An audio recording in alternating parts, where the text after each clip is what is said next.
సాక్షి journalist Kommineni శ్రీనివాసరావును AP పోలీసులు హైదరాబాద్ లో అదుపులోకి తీసుకున్నారు. ఏపీ మహిళలపై అసభ్యకర వ్యాఖ్యలు కేసులో A1 గా కృష్ణంరాజు, A2 గా కొమ్మినేని శ్రీనివాసరావును చేర్చారు. ఎఫ్ఐఆర్ లో A3 గా సాక్షి ఛానల్ యాజమాన్యాన్ని ఏపీ పోలీసులు చేర్చారు. కొమ్మినేని హైదరాబాద్ లో అరెస్ట్ చేసి జూబ్లీహిల్స్ పోలీస్ స్టేషన్ లో హాజరుపరిచారు. ఆ తర్వాత విజయవాడకు తరలిస్తున్నారు.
దేవతల రాజధాని ఇది పురాణాల్లో చూస్తే ఎక్కడైనా కూడా మనకు కనబడుతుంది. కానీ వాణిజ్యపరంగా చూసుకున్నా, సస్యశ్యామలంగా చూసిన అమరావతి విరాజిల్లింది ఆ రోజు నుంచి ఈ రోజు వరకు. కానీ గత 5 సంవత్సరాలలో చరిత్ర మారింది. గత 5 సంవత్సరాలలో మరి జగన్మోహన్ రెడ్డి గారి ప్రభుత్వంలో విధ్వంసాన్ని సృష్టించింది. ఆనాడు మరి ఎవరైతే త్యాగాలు చేసి 33,000 ఎకరాలను భూమిని అమరావతి కోసం, ఈ రాష్ట్రం కోసం, రాజధాని కోసం వాళ్ళు త్యాగాలు చేశారో వాళ్ళందరూ కూడా విపరీతమైన దెబ్బలు తిన్నారు, రోడ్ల మీదకి ఈడ్చారు, వాళ్ళు తినే అన్నంలో ఇసుక పోశారు, అన్ని రకాల విధ్వంసాన్ని వాళ్ళు సృష్టించారు. మరి ప్రతిపక్ష నాయకుడుగా జగన్మోహన్ రెడ్డి ఆ రోజున అసెంబ్లీలో ఒక మాట అన్నాడు, 33,000 ఎకరాలు కనీసం ఉండాలి, అమరావతి రాజధానిగా నేను ఒప్పుకుంటున్నానని. తీరా ముఖ్యమంత్రి అయిన తర్వాత మాట మార్చి మరి 3 రాజధానుల పల్లవందుకుని మరి దారితో ఊరుకోకుండా ఆ రోజున మహిళల మీద దమనకాండను ఏ రకంగా చేశాడో మనందరం కూడా చూసాం. అటువంటిది ఈ రోజున ప్రజలందరూ బుద్ధి చెప్పారు, ఇలాంటి ముఖ్యమంత్రి మాకొద్దు, అభివృద్ధి అనేది మర్చిపోయి ప్రజల మీద దమనకాండను చేసి ముఖ్యంగా అమరావతి మహిళల మీద విపరీతమైన ట్రోలింగ్స్ చేయటం, వాళ్ళని నానా రకాలుగా హింసించటం, వీటన్నిటి మీద ప్రజలు విస్పష్టమైన తీర్పిచ్చారు. కేవలం 11 సీట్లతో సరిపెట్టినా కూడా ఇవాళ బుద్ధి రాలేదు. మరి జగన్మోహన్ రెడ్డి గారికి ఆ ప్రభుత్వానికి విద్వేషాన్ని ఎగజెంపుతున్నారు. దానికి కారణం ఇవాళ గూగుల్, టీసీఎస్ లాంటి సంస్థలు వెల్లువలా ఇవాళ అమరావతి వైపుకి వస్తున్నాయి. అది వాళ్ళ కంటకంగా మారింది. వాళ్ళు విషం చిమ్ముతా ఉన్నారు. మరి ఆ విషాన్ని ఎలా చిమ్మాలి అనే దానికి ఈ రోజున ఒక విధానాన్ని నమ్ముకున్నారు. ఆ రోజున అమరావతి ఆడవాళ్ల మీద ఏ రకంగా దమనకాండం చేశారో ఇవాళ మళ్ళీ వాళ్ళని మరి ఎన్ని మాటలతో మేము మాట్లాడలేము. మరి వాళ్ళ జర్నలిస్టులు అని చెప్పుకునే వాళ్ళే వ్యభిచారులుగా మారిపోయి మాట్లాడుతూ ఉంటే ఇంకా మహిళలు మేమేం మాట్లాడతాం? మహిళల మీద మరి ఒక నింద వేయాలంటే ఇది ఒకటేనా ఉన్నది? ఆ రోజున స్వాతంత్ర ఉద్యమంలో మహిళలు పాల్గొని భారత్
ఏపీ మహిళలపై అసభ్యకర వ్యాఖ్యలు చేసిన కొమ్మినేని శ్రీనివాస్ ను ఇప్పటికే అరెస్ట్ చేశారు. ఆ తర్వాత అక్కడ విజయవాడలోని సాక్షి కార్యాలయం కూడా ఏపీ మహిళలు అక్కడ ముట్టడించడం జరిగింది. సాక్షి మీడియా బోర్డు ను కూడా వాళ్ళు అక్కడ తొలగించి తొక్కడం జరుగుతుంది. దానికి సంబంధించిన దృశ్యాలను అయితే మనం చూస్తున్నాము. దీనికి సంబంధించి మరిన్ని అప్డేట్స్ మా కరెస్పాండెంట్ ప్రసాద్ నాడికి తెలుసుకుందాం. ప్రసాద్,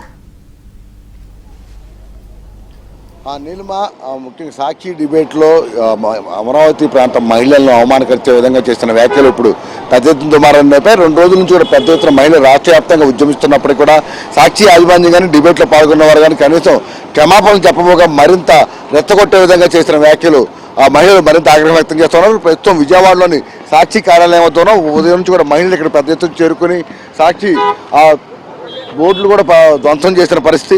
చెప్పండి, ఎలా చూస్తారు ఈ వ్యాఖ్యలు? ఇప్పటి వరకు కూడా వాళ్ళు క్షమాపణ చెప్పబోగా సాక్షి యాజమాన్యానికి క్షమాపణలు చెప్పుకునే పరిస్థితి ఉంది. నిజంగా అండి, మానవత్వం మహిళలు మానవత్వం ఉంటే మహిళలు ఎవరు కూడా ఈ రకంగా కించపరచరండి. పైగా ఒక జర్నలిజం వృత్తిలో ఉన్నారు. ఎంతోమంది ఎంతో గౌరవప్రదంగా జర్నలిజం చేస్తారు. కానీ ఈ వ్యక్తికి తెలుసండి సుప్రీంకోర్టు గైడ్ లైన్స్ ఎలా ఉంటాయి, మహిళలను గౌరవించాలని, హైకోర్టు గైడ్ లైన్స్ ఎలా ఉంటాయో కూడా జర్నలిజంలో ఉన్నారు. ప్రతి సెక్షన్ కూడా తెలిసి కూడా ఇలా కావాలని ఏదో సాక్షి మీడియాలో ఉన్నాను, నేను సాక్షికి తగ్గ పలుకులు చిలక పలుకులు పలుకుదామని అమరావతి మహిళలు త్యాగం చేసి 33,000 ఎకరాలు చేస్తే వాళ్ళ అమరావతి మహిళలను వేస్టులుగా చిత్రీకరించడం చాలా దారుణమైన పరిస్థితి అండి. పైగా ఒకవేళ నోరు జారాడే అనుకోండి, మళ్ళీ కంట్రోల్ చేసుకోవాల్సిన అవసరం ఉంది. పక్కన కొమ్మినేని శ్రీనివాస్ అన్న ఆయన డిబేట్ చేసేటప్పుడు, ఆయన జర్నలిజంలో ఉన్నప్పుడు నీచాది మిమ్మల్ని నీచంగా కామెంట్స్ పెడతారన్నారు, కానీ మీరు నీచంగా మాట్లాడుతున్నారు అని ఒక మాట మాట్లాడలేకపోయారంటే ఏమి విలువలు ఉన్నాయి వీళ్ళిద్దరికీ నాకు అర్థం కాని పరిస్థితిలో ఉందండి. తప్పనిసరిగా ఏదైతే సెక్షన్స్ ప్రకారం చట్టపరంగా కఠినమైన చర్యలు తీసుకోవాలి. పైగా ఇన్ని రోజులు కూడా బయటకు వచ్చి యాజమాన్యం భారతిరెడ్డి గారు ఎండి కనీసం ఒక సాటి మహిళగా ఆమెకి ఇబ్బంది కలిగితే ప్రతి మహిళ రోడ్డు మీద వచ్చి చంద్రబాబు నాయుడు గారు సైతం కూడా కిరణ్ అబ్బాయిని అరెస్ట్ చేశారు. కానీ ఇంతమంది అమరావతి ఎక్కడైతే ఆమె ఉంటుందో ఆ పరిసర ప్రాంత మహిళలను హేళనగా మాట్లాడితే కనీసం ఆమె వచ్చి ఒక యాజమాన్యం ఎండీగా ఉండి కూడా వాళ్ళిద్దరిని సస్పెండ్ చేయటమా, లేదంటే కనీసం క్షమాపణ చెప్పమని ఒక్క మాట జగన్ రెడ్డి గారు మాట్లాడకపోవడం, భారతిరెడ్డి గారు మాట్లాడకపోవడం చాలా దిగజారుతనాన్ని కనపడుతుందండి.